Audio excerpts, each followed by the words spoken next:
সাবেক প্রধানমন্ত্রী শেখ হাসিনা সহ বিগত সরকারের মন্ত্রী ও সংসদ সদস্যদের লাল পাসপোর্ট বাতিল হচ্ছে। পাসপোর্ট অধিদপ্তর তাদের পাসপোর্ট বাতিলের প্রক্রিয়া শুরু করেছে বলে স্বরাষ্ট্র মন্ত্রণালয় থেকে নিশ্চিত করা হয়েছে।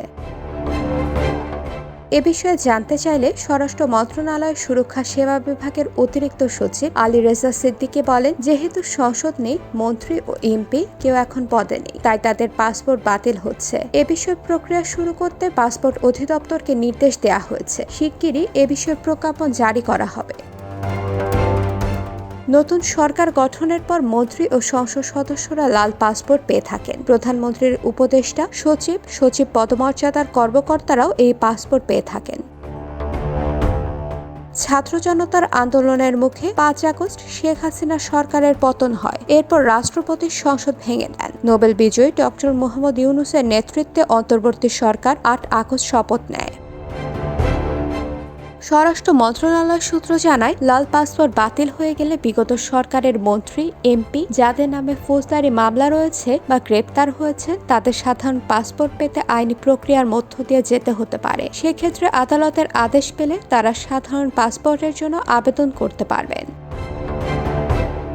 লাল পাসপোর্ট সাধারণত রাষ্ট্রপতি, প্রধানমন্ত্রী, সংসদ সদস্য ও তাদের পরিবারের সদস্যরা পেয়ে থাকেন। এর পাশাপাশি সাংবিধানিক প্রতিষ্ঠানের কর্মকর্তা, বিদেশে বাংলাদেশি মিশনের কর্মকর্তা ও সরকারি বিশ্ববিদ্যালয়ের উপাচার্যরাও লাল পাসপোর্ট পেয়ে থাকেন। এই মুহূর্তে কত সংখ্যক লাল পাসপোর্ট রয়েছে তা বলতে পারেননি সুরক্ষা সেবা বিভাগের অতিরিক্ত সচিব আলী রেজা সিদ্দিকী। তবে তিনি জানান, যারা এখন পদে নেই শুধু তাদের লাল পাসপোর্টই বাতিল হবে, আর যারা পদে আছে তাদের লাল পাসপোর্ট থাকছে। সেক্ষেত্রে সাবেক প্রধানমন্ত্রী শেখ হাসিনাও যেহেতু পদে নেই, তাই তার লাল পাসপোর্টও বাতিল হবে। প্রধানমন্ত্রীর পদ থেকে পদত্যাগ করে শেখ হাসিনা 5 আগস্ট ভারতে যান। তখন থেকে তিনি দেশটিতে অবস্থান করছেন। শেখ হাসিনা কোন মর্যাদায় ভারতে আছেন সে বিষয়ে দেশটির সরকার আনুষ্ঠানিকভাবে কিছু জানায়নি। শেখ হাসিনার যে পাসপোর্ট রয়েছে সেটি সুবাদে তিনি অন্তত 1.5 মাস কোনো ভিসা ছাড়া ভারতে অবস্থান করতে পারেন। 2018 সালের 15 জুলাই বাংলাদেশ ও ভারতের মধ্যে একটি সমঝোতা স্মারক সই হয়। তাতে উভয় দেশের ডিপ্লোম্যাটিক ও অফিসিয়াল পাসপোর্টধারীদের 45 দিনের মেয়াদে ভিসা ছাড়াই বসবাসের জন্য থাকতে দিতে দুই দেশ পারস্পরিকভাবে রাজি হয়।